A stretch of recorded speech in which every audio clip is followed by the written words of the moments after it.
아버지 하나님께 감사함을 드립니다. 우리 일평생을 언약의 여정으로 이끄시며 말씀으로 함께 하시고 역사하시는 줄 믿습니다. 오늘 주신 말씀이 언약의 여정 속에 나를 향한 전도, 나를 향한 말씀, 나를 향한 기도가 발견되는 시간 되게 하여 주옵소서. 살아계신 예수님의 이름으로 기도합나이다. 아멘. 사도행전 3장 1절에서 10절에 보면 우리가 잘 아는 부분이 나옵니다. 베드로 요한이 안진뱅이를 만나는 장면입니다. 우리가 서론에서 조금 생각을 해야 될 것이 석주 동안 근본, 그 다음에 기본, 도전에 대한 미션에 대한 말씀을 우리가 좀 찾았거든요. 그래서 그 말씀 속에서 우리가 조금 찾아내야 될 것이 뭐냐면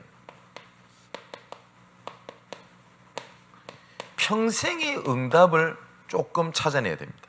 쉽게 말하면 이것이 그림으로 그려질 만큼 좀 찾아내야 될 필요가 있습니다. 나를 통해서 하나님께서 세상을 살린다, 시대를 살린다고 하면 잘 안 믿어지는 사람도 많을 거고요. 믿어줘도 좀 좀 구체적이지 않게, 좀 내 피부로 와닿지 않게 좀 들리는 부분들도 되게 많을 겁니다. 왜냐하면 당장 내 능력이라든지 내 수준을 보면 어쩌면 절대 불가능한 게 맞거든요. 그렇지 않습니까? 지금 당장 비행기도 안 타본 사람에게 세계복음 해라 이러니까 당장 그 피부로 와닿지가 않을 것 아니에요. 몇 사람 예를 들면 아브라함입니다.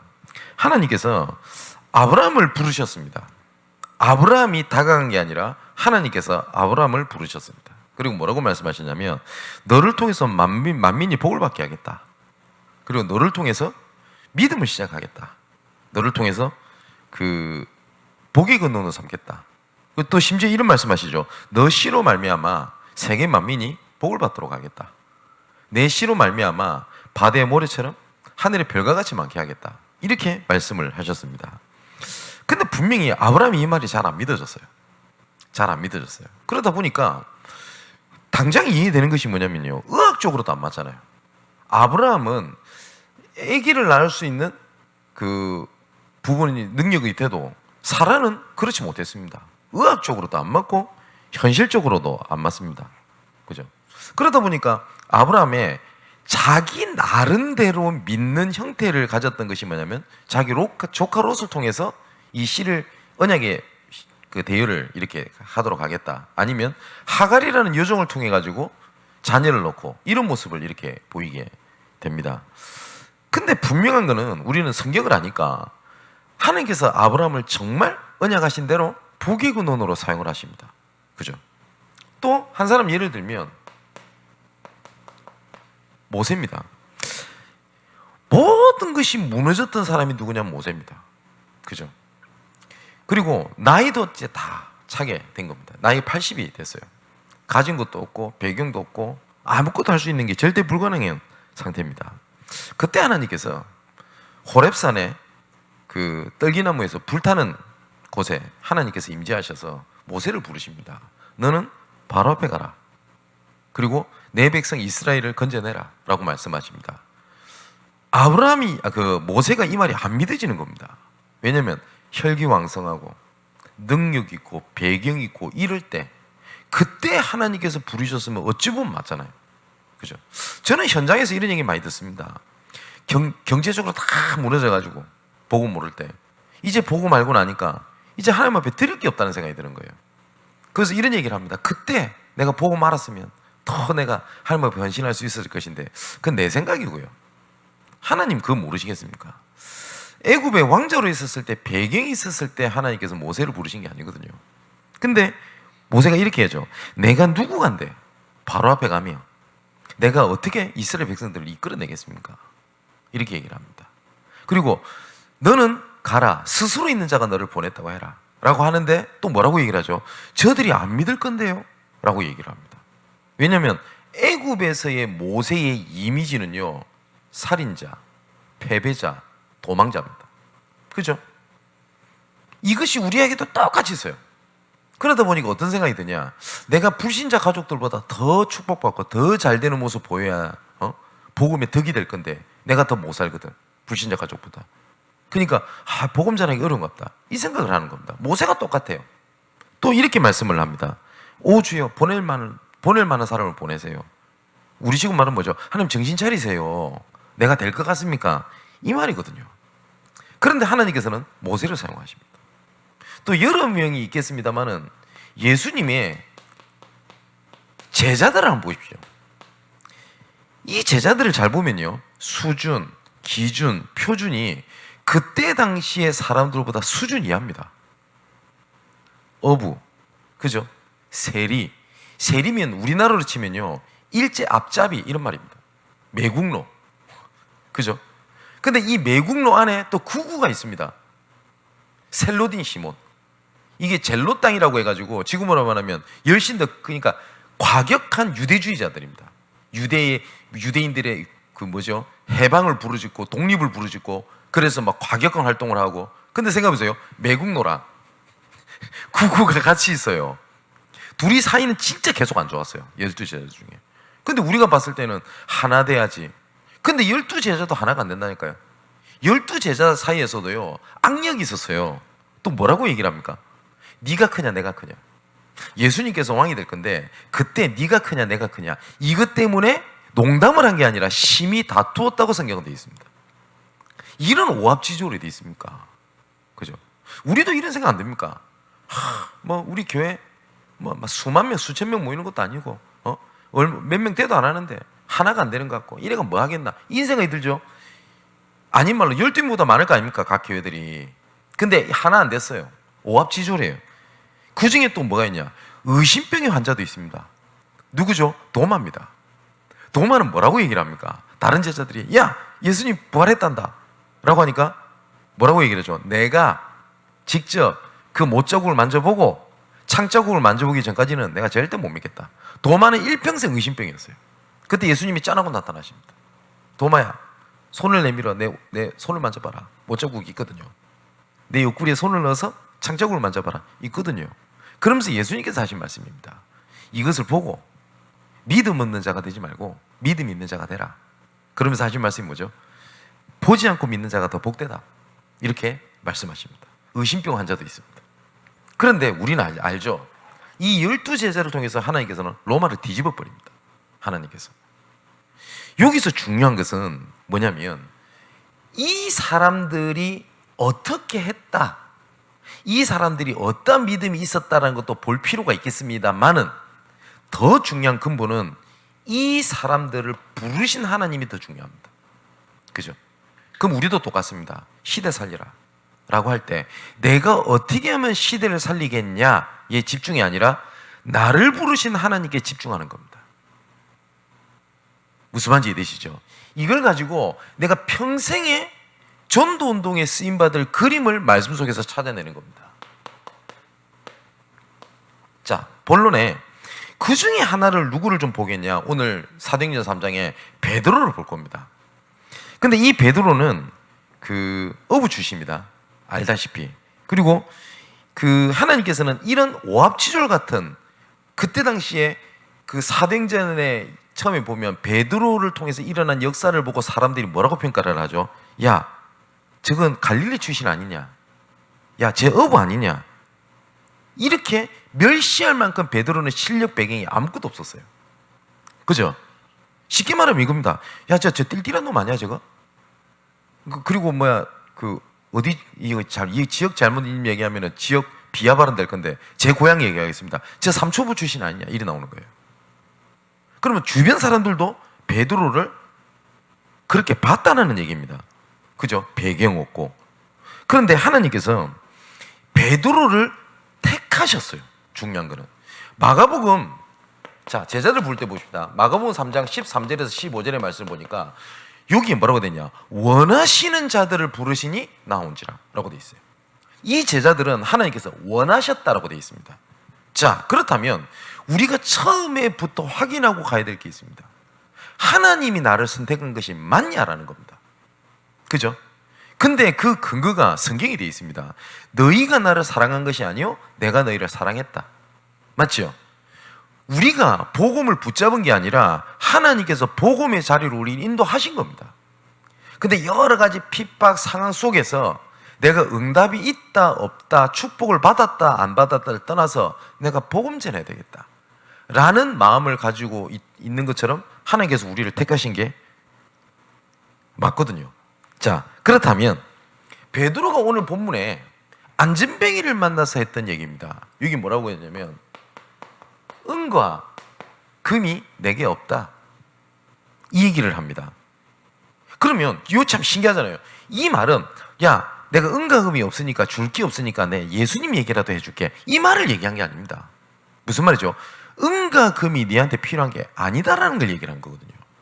그런데 그 전에 이 제자들 무리에 함께 있던 베드로 모습하고는 완전히 다릅니다.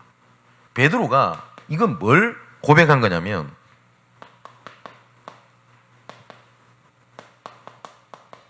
자기 자신 절대 불가능이라는 사실을 알게 된 겁니다. 베드로가 어느 정도까지 자신만만하고 열정적인 사람이었는지 아시죠? 예수님께서 부르실 때 좀 생각해 보겠습니다, 기대해 보겠습니다 라고 안 했습니다. 그 자리에서 그물을 던져버리고 예수님을 쫓아갈 정도였습니다. 대단한 사람이죠. 목사님, 제가 이번에 장로 임직 두고 기도하십시오, 아니면 교사 두고 하십시오 이러면 그 자리에서 네 아멘 하는 사람 저 주변에 거의 못 봤어요. 기도해 볼게요, 아니면 제가요 이러지, 그잖아요. 근데 베드로는 그렇게 안 했다니까요. 네 알겠습니다 하고 그물을 던져버리고 바로 따라갑니다. 그물을 던졌다는 말은 자기 생업을 다 내려놨다는 말입니다. 이 대단한 사람이거든요. 근데 이렇게 열정적인 이런 부분들이 봤었을 때 되게 믿음이 좋고 되게 있는 것처럼 보이지만 베드로의 깊은 근본을 보면은 그게 아니었어요. 믿음이 아니었어요. 베드로 인생을 잘 보면은 나중에 예수님을 따라갔었을 때 뭐가 있겠다라는 것을 베드로는 굉장히 계산이 빨랐어요. 예수님께 직접 질문도 합니다. 예수께서 그때 되는 그날 나한테 뭐 해줄 겁니까? 라고 얘기를 해요. 또 나중에 누가 크냐라고 제자들끼리의 다툼 속에서도 베드로는 앞장서서 싸웁니다. 계산이 빨랐어요. 그죠?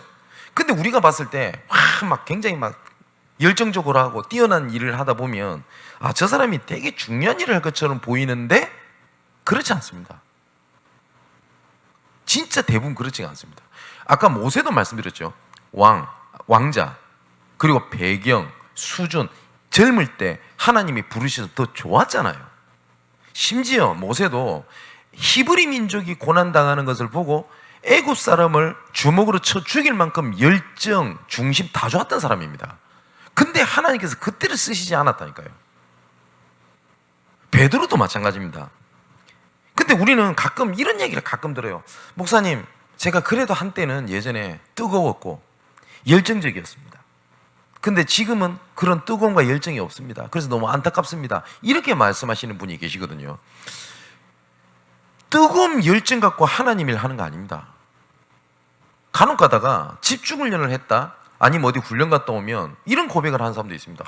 전도할 분위기가 되고 교회 분위기가 좋아지고, 물론 그 나쁜 건 아닙니다. 그죠? 교회 분위기 좋아야 되겠죠. 그리고 만약 청년부 분위기가 좋아야 되겠죠. 근데 분위기로 전도 운동하는 줄 압니까? 아닙니다. 초대교회는 오늘 웃으면서 인사했던 사람이 내일이면 죽어 없어지는 시대였는데요. 그러면 드디어 갔네, 분위기 좋다 이랬겠나요? 전혀 분위기하고 상관이 없습니다. 근데 그게 뭐죠? 열정이 있다, 뜨겁다라는 것이 틀린 게 아니라 뭐든지 복음보다 앞서면 하나님께서 그때는 그 사람을 사용하지 않습니다. 저도 뜨겁기로 하면 둘째가라 서로 했던 사람이거든요. 제가 그 말씀 드렸죠. 학부 전도사 때 참 지금 생각하면 참 부끄러운데요. 제가 마산이라는 지역에서 사역을 했을 때입니다. 그 마산에서 사역할 때가 거기가 율림동이라는 지역인데 지금도 그 터가 있죠. 그 한일합섬 그 공장 안에 류무생 가끔 가다가 사마고무 사역 얘기하시잖아요. 딱 똑같아요. 한일합섬 공장 안에 한일전산여고 야간학교가 있었어요. 그러다 보니까 문제 많고 방황하고 가출하는 애들, 이런 애들이 참 막 몰려 사는 지역이 어디냐? 율림동이었어요. 근데 이런 애들을 복음 전해야 되겠다는 열정 하나로 있었다니까요. 근데 복음 전화를 어떻게 전할 줄 모르니까 만날 수 없잖아요, 낮에. 얘들은 낮에 자고 저녁에 끼 나오거든. 그래서 제가 어떻게 했냐? 낮에 자고 저녁 12시만 되면 제가 밖을 돌아다니는 겁니다. 그래서 막 그런 애들한테 복음 전하고, 그죠? 그런데 교회에서는 싫어하더라고요. 왜냐, 당연히 새벽기도 못 나갈 거 아닙니까, 전사가. 밤에 그리 돌아다녔는데, 그죠? 그리고 오전에 뭘 하는 거 할 수 있습니까? 안 되죠. 그래서 막 여러 가지 담임 목사님도 꾸중하고 막 제에 대해서 말이 나오더라고요. 그때 제가 얼마만큼 착각을 했냐? 내가 복을 위해서 핍박받는다 생각했어요. 저는 제가 그런 시절도 있었습니다. 또 제가 서울에 왔던 계기가, 물론 그것을 통해서 하나님께서 수도권을 향한 하나님에게 성취하시겠습니다마는, 제가 2001년 12월에 제가 서울 올라오거든요. 그때 책가방 하나에 단돈 4만 원을 두고 제가 서울로 올라옵니다. 그 이유는 딱 한 가지였습니다. 뭐냐면, 지금은 평준화가 되어 있습니다만 예전에 강남 8학군이라고 얘기를 했죠. 휘문고, 경기여고 이런데, 강남 8학군이 비율적으로 우리나라 10대 애들 자살률 1위가 강남 8학군입니다. 그 얘기를 듣고 무작정 저 애들에게 복음 전해야 되겠다 해서 책가방 달랑 하나 들고 4만 원 딱 들고 어디냐? 대치동으로 딱 들어갑니다. 제가. 왜냐면 그때 대치동이 그 학원가로서는 최고, 지금도 최고죠. 그랬대요. 근데 얘들이 보통 보면 11시 이렇게 학원 마친단 말이에요. 그래서 뭘 했냐? 가방에다가 육개장 사발면을 짊어지고 보온병에다 뜨거운 물을 가지고 학원가를 돌아다니는 거예요. 왜냐면 얘들한테 조금이라도 얘기를 할 수 있는 시간이 있어야 되는데 없단 말이에요. 그래서 컵라면 먹는 시간은 한 5분? 이 시간에 복음 전하고 싶어가지고. 근데 이것만 보면 얼마나 열정이 뜨겁습니까? 그렇잖아요. 그랬다니까요. 베드로도 둘째가 하면서 딱 서러울 정도입니다. 그런데 하나님께서는 베드로를, 모세를 이때 사용하지 않으셨습니다. 또 이 부족한 저도 그 열정이 뜨거웠었을 때 하나님께서 저를 제자를 붙이시거나 전도운동을 하시지를 않으셨어요. 베드로도 나중에는 어떻게 됩니까? 완전히 미천이 다 드러나요. 나중에 예수님을 어떻게 하죠? 배반을 하게 됩니다. 부인을 하게 됩니다. 나 예수 모른다고. 그리고 난 다음에 성경이 이렇게 되어 있습니다. 결국은 자기 원상태로 딱 돌아가요. 고기 잡으러 가는 겁니다. 한때 고기잡이에서는 제일 전문성이 있던 베드로. 그죠? 근데 사도행전 21장 3절입니까? 거기를 보면 성경에 딱 그렇게 기록되어 있습니다. 베드로가 물고기를 하나도 못 잡았다고 되어 있어요. 쉽게 말하면 뭐죠? 물고기 잡는 감도 다 잃어버렸어요. 예수님 3년 쫓아다니면서. 어쩌면 우리 모습 아닙니까? 아, 나는 이제 끝났다 할 때 아닙니까? 그죠? 그런데 하나님께서, 예수님께서 그때 베드로에게 찾아오셨어요. 그때 예수님께서 묻습니다. 네가 날 사랑하냐? 그때 베드로가 말씀을 붙잡겠죠. 내 어린 양을 먹이라, 내 어린 양을 쳐라. 그죠? 베드로가 절대 불가능을 인정할 때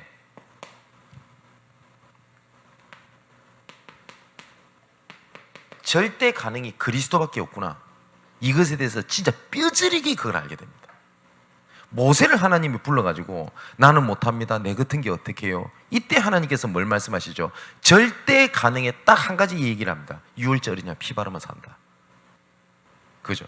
이게 진짜 그냥 안다는 정도가 아니라 오직이 되었을 때 그게 뭡니까? 절대 언약이 돼요, 베드로에게. 자, 이것이 베드로가 이 일을 위하여 갈보리산에서 그리스도께서 죽으셨구나. 맞죠? 이 일을 놓고 감난산에서 40일 동안 하나님의 나라 일을 말씀하시는 일, 마가다락방, 그리고 감난산, 그리고 마가다락방에서 성령 충만이 왔던 이유를 베드로가 알게 돼요. 똑같습니다.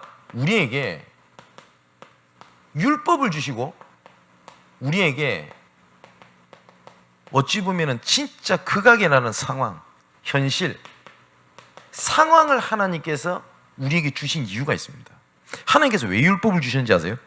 로마서 3장 20절에 보니까 그러므로 율법의 행위로 그의 앞에 의롭다 하심을 얻을 육체가 없나니 율법으로는 죄를 깨달음이니라. 하나님께서 왜 율법을 주셨는지 아세요? 이거 발견하라는 겁니다. 나는 절대 안 됩니다. 나는 절대 안 됩니다. 하나님의 은혜가 아니고서는. 로마서 7장 24절에는 바울도 이렇게 고백합니다. 오라 나는 공고한 사람이구나. 이 사망의 몸에서 누가 나를 건져내겠냐. 하나님께서는 아무것도 아니구나. 진짜 나는 할 수 있는 게 진짜 완전 제로구나. 그래서 나는 그리스도가 오직이라고 하는 단어가 붙잡혀질 때 하나님께서는 베드로를 사용을 하셨어요. 지금도 똑같습니다. 현실, 상황, 어쩌면 나는 돈이 없습니다. 건강이 문제가 됩니다. 여러 가지가 문제가 됩니다. 난 상처가 많습니다. 하나님 고쳐주세요라고 얘기를 하잖아요. 그런데 하나님께서는 이 상황 속에서 보게 하시는 게 그겁니다. 절대 불가능입니다. 그래서 나는 그리스도가 필요합니다. 나는 그래서 보고만 아니면 안 됩니다. 나는 우리 집안은 원래 예수 믿는 집안이었는데 내가 요새 예수 안 믿어서 조금 마음이 양심이 찔린다. 그 정도로 그리스도가 아니라 나는 그리스도가 아니면 아무것도 아닙니다. 그리스도를 알았으면 모든 것을 안 것이고 그리스도를 깨달으면 모든 걸 깨달은 것이며 그리스도를 놓치면 모든 걸 놓친 거구나. 그리스도 오직이구나. 그 배경 속에서 베드로가 했던 얘기입니다. 은과 금은 내게 없으나 그 얘기한 겁니다. 나는 절대 불가능이지만 무슨 말이죠? 네가 은과 금이 네한테 조금이라도 가능성이 있는 게 없어요. 그 말입니다. 그래 놓고 베드로가 두 번째 하는 얘기 있죠. 내게 있는 것을 주겠다 이랬습니다. 그럼 베드로가 첫 번째 찾아냈던 게 뭐죠? 나는 아무것도 없습니다. 그죠? 베드로 것이 없다는 말이에요. 그래서 베드로가 뭘 얘기를 하냐? 하나님의 것이 뭐냐? 그러면 그거거든요. 오늘 말씀을 들으면서 일평생 응답에 정말 그림을 찾아내셔야 됩니다. 자, 성경에 이렇게 되어 있습니다. 로마서 1장 17절에 하나님께서 이렇게 말씀을 하십니다. 진짜 복음이 뭡니까? 자, 한번 내 머릿속에 한번 그려보세요. 지금까지 내가 듣고 있는 복음, 이 꼴은 뭡니까? 복음 붙잡았더니 내 자녀가 잘 돼야 되는 겁니까? 복음을 알았더니 내가 돈을 벌어야 되는 겁니까? 아니면 복음을 붙잡고 있었더니 내가 행복해지고 내가 좋은 직장을 구하고 그런 겁니까? 물론 복음 안에 그 응답이 있습니다. 그럼 도대체 복음을 통해서 하나님께서 하시고자 하는 것이 뭐냐? 로마서 1장 17절에 되어 있어요. 복음에는 하나님의 의가 나타나 하나님의 의, 쉽게 말하면 하나님의 계획, 하나님의 뜻 이런 말입니다. 복음에는 하나님의 계획이 나타나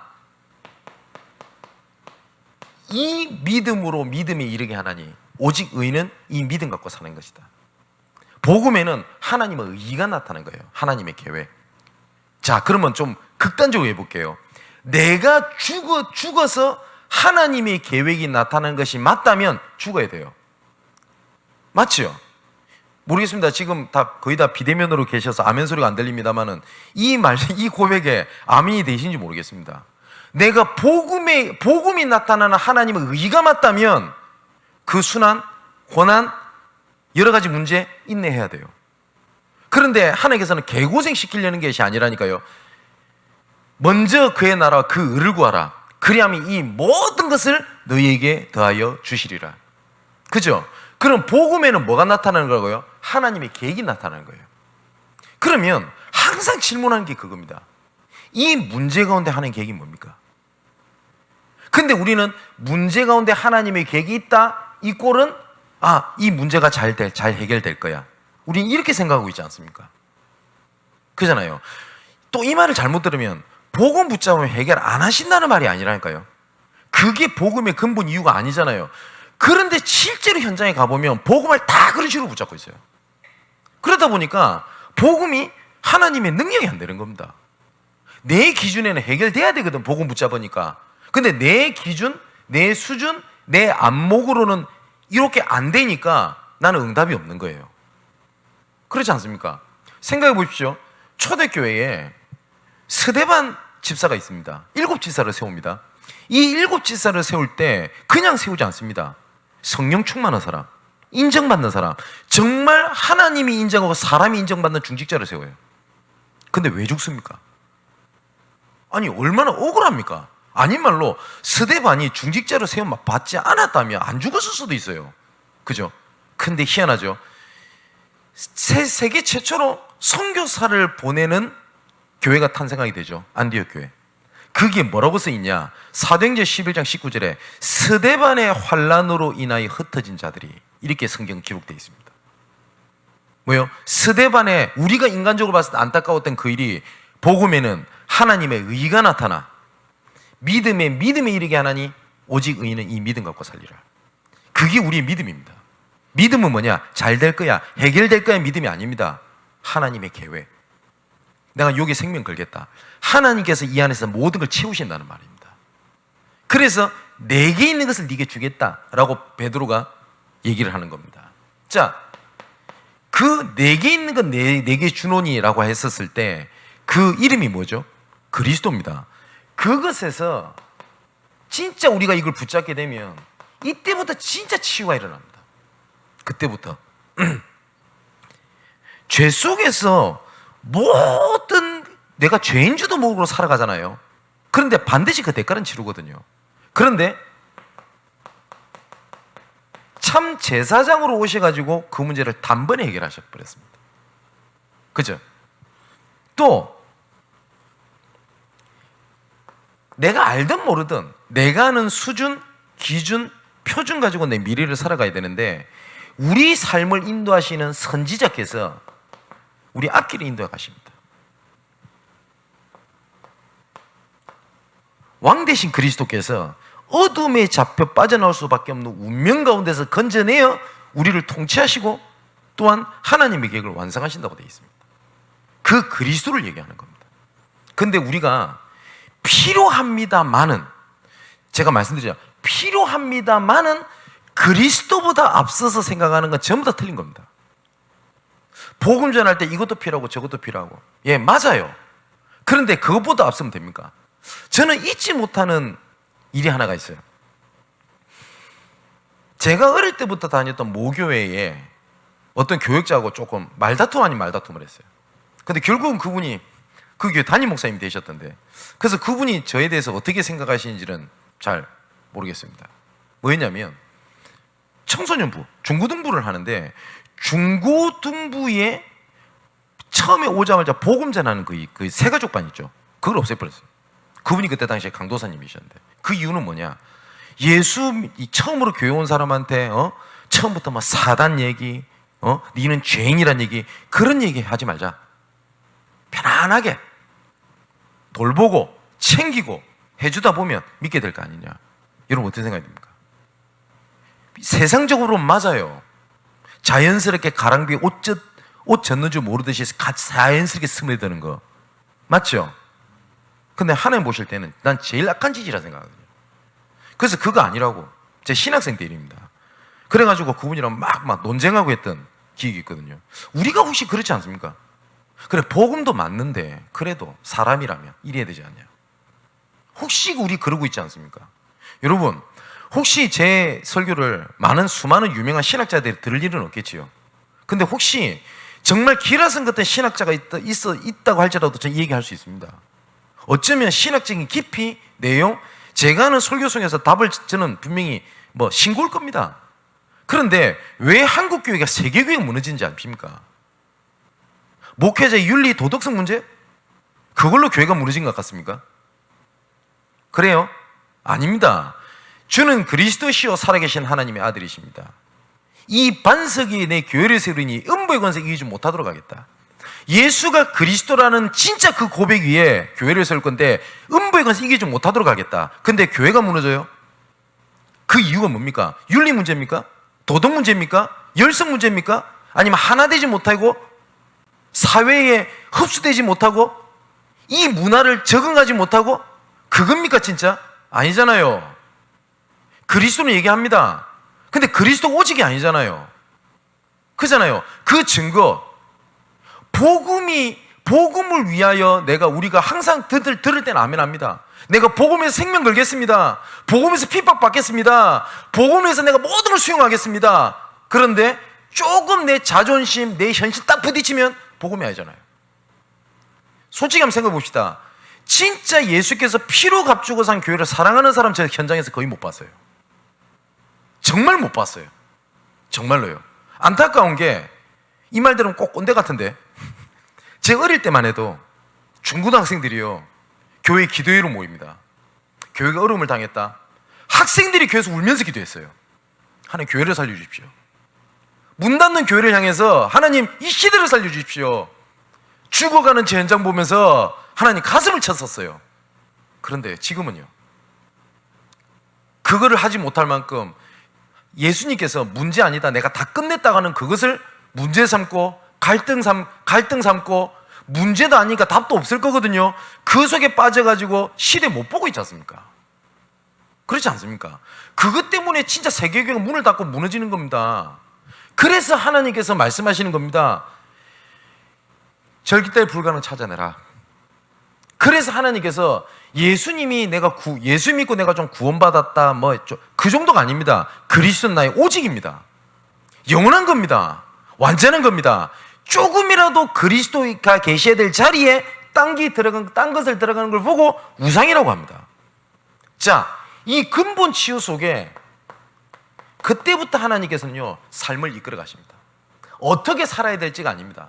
베드로가 정말 절대 불가능을 알고 난 이유, 그죠? 알고 난 다음에 진짜 오직 되었을 때 베드로는 삶을 갱신하지 않았어요. 어쩌면 하나님께서 베드로의 삶을 만들어 가셨어요. 자, 세 번째입니다. 세 번째 했던 얘기죠. 뭔 얘기하죠? 그 그리스도를 내게 주노니 네한테 주겠다 이 말이거든요. 오늘부터 조금 뭘 보셔야 되냐면 하나님의 계획을 보는 눈이 열려야 돼요. 그렇게 되면 어떻게 되는지 압니까? 늘 봐왔던 사람, 늘 있었던 지역, 늘 하던 일이 뭘로 보이냐? 하나님의 계획으로 보이게 됩니다. 오늘 본문에 이렇게 돼 있어요. 1절에 제9시 기도 시간에 이렇게 돼 있습니다. 이거는 유대인의 정시 기도 시간입니다. 베드로, 요한은 유대인입니다. 그러면 항상 기도하러 가던 그 시간 맞죠? 그리고 2절에 나면서 못 걷게 된 일을 사람이 메고 오니 이는 성전에 들어가는 사람에게 구걸하기 위하여 날마다 미문이라는 성전 문에 두는 자라라고 되어 있습니다. 그럼 이 사람은 매일 나왔어요. 그럼 베드로, 요한은 분명히 매일 보던 사람, 매일 가던 시간, 매일 가던 장소, 매일 하던 일입니다. 그죠? 그런데 그게 뭘로 보인다고요? 하나님의 계획으로 보이는 거예요. 내가 진짜 은혜 받고 이제 내가 복음을 위해서 뭘 하겠습니까? 어쩌면 그 질문 틀렸습니다. 이미 하나님께서 이것을 예비하셨어요. 이걸 놓고 우리 과거도 내 상황도 내 현실도 문제도 갈등도 예비하신 겁니다. 베드로가 이걸 딱 본 거예요. 항상 분명히 베드로가 제9시 기도 시간에 성전 미문이라는 거 앉아있는 안진뱅에 분명히 저는 은가금 줬다고 저는 봅니다. 왜냐, 유대인들은 항상 하나님 앞에 기도하러 갈 때마다 선행을 베푸는 뭐랄까요, 이런 루틴 같은 게 있거든요. 그죠? 그때 베드로가 했던 얘기하니까 니한테 은가금이 필요한 게 아니다. 왜냐, 네가 은가금 아무리 갖고 있어도 안전뱅이 맞죠? 창세기 3장 영적 문제 그겁니다. 그래서 내게 있는 것이 있다. 나는 진짜 아무것도 아니더라. 그게 뭐냐? 그리스도라는 겁니다. 그걸 네한테 주겠다 이 말이거든요. 자, 조금만 내가 모든 답이 그리스도 안에 있구나, 그리고 내 모든 것이 하나님의 계획 속에 있구나 라는 거 알 때 그때부터 뭘 계속 확인하게 되냐면 언약의 여정입니다. 우리가 지금 계속 중직자의 언약의 여정을 듣는 게 저분의 믿음이 그렇구나, 그것도 봐야 되겠습니다만은 또 계속 우리가 확인해야 될 것이 뭐냐면 하나님께서 어떤 언약으로 나의 여정을 지금까지 지켜오셨냐, 이것들을 계속 확인해야 돼요. 특히 교역자가 이거 없다? 조금 강한 얘기 드려볼까요? 전도는 하기 어렵습니다. 한 지역 파고들기 어렵습니다. 또 더 잔인하게 말해볼까요? 한 사람 살리는 게 어려워요. 자, 그럼 뭘 보는 거냐? 아까 말씀드렸듯이 절대 불가능, 복음이 아니고서는. C, 이때 뭐가 보이냐? 하나님의 계획이 보이는 거예요. 그 계획이 하나님의 언약으로 잡히는 겁니다. 이때부터 이미지, 그림이 그려지기 시작하는 겁니다. 아, 이 하나님의 계획을 두고 하나님께서 작품을 만들어내시는 거예요. 이걸 보고 CVDIP라고 얘기를 합니다. 그죠? 자, 여기 보면 비전이라고 얘기를 하죠. 비전이라고 하는 것은 미래를 앞당겨 본다라는 말입니다. 이게 텔레비전 할 때 그 비 아닙니까? 그죠? 미래의 것을 앞당겨서 보는 겁니다. 말씀으로. 그죠? 이것만 갖고 있으면 안 돼요. 지금의 것을 가지고 미래를 보는 걸 보고 믿음이라고 합니다. 렘넌트들은 두 가지가 함께 있어야 돼요. 비전과 믿음. 이게 꼭 수레바퀴처럼 같이 가야 돼요. 자, 그렇다면 하나님께서 나에게 복음을 주셨잖아요. 이 복음을 실현시키는 겁니다. 이걸 보고 복음화라고 얘기를 합니다. 이것이 나의 것을 되는 걸 보고 개인화라고 하고요. 이것이 내 삶 속에서 드러나는 걸 보고 현장화라고 얘기를 합니다. 그리고 이것이 영원한 하나님의 계획으로 연결됩니다. 이걸 보고 미래화라고 얘기를 합니다. 자, 이게 오늘 베드로가 붙잡았던 이 세 가지입니다. 그렇다면 이 내용은 많이 들었을 거니까요. 결론적으로 중요한 쪽 말씀을 드리겠습니다. 우리가 말씀을 듣죠. 말씀을 알아가는 지식이 굉장히 중요합니다. 그리고 분명히 그 디모데후서 3장 하반부에 보면 하나님 말씀은 하나님의 감독으로 된 것으로 의로 교육하기에 완전하다라고 되어 있습니다. 그런데 지혜는 좀 이야기가 다릅니다. 이거 좀 사전적 의미를 얘기를 하면, 지식은 어떠한 상황을 해결하기 위해서 새롭게 배우는 것이지만, 지혜는 뭐냐면 모든 분야의 답으로 적용을 하는 겁니다. 아니, 그리스도로 해답을 내라고 하는데 도대체 그게 무슨 말입니까? 그 질문이 들거든요. 그래서 사람이 지혜롭다 하잖아요. 그래서 우리나라 교육도 이 지혜로운 것을 조금 가르치기 위해서 도입해서 했던 그 애들 가르치는 것이 대학 수학 능력 평가입니다. 원래 대학 수학 능력 평가가 국어 때 받았던 지식이 수학에도 접목이 되고, 과학에 대한 이런 지식이 저 역사에도 연결이 되도록, 그래서 여러 가지 엮여서 수학을 할 수 있도록, 생각을 할 수 있도록, 원래는 그 책이, 원래 의도가 그래요. 뭐 약간 많이 변질됐습니다만은. 그잖아요. 그러면 하나님께서 주신 말씀의 지혜라는 말은 무슨 말일까요? 말씀이라는 지혜. 어쩌면 우리가 이런 생각이 들 수 있습니다. 내가 가정에 대한 너무 어려워요. 내 가정에 대한 가족 구성끼리 갈등이 너무 심해요. 이혼할까? 아니면 내 자녀 갖다 버릴까? 이 정도로.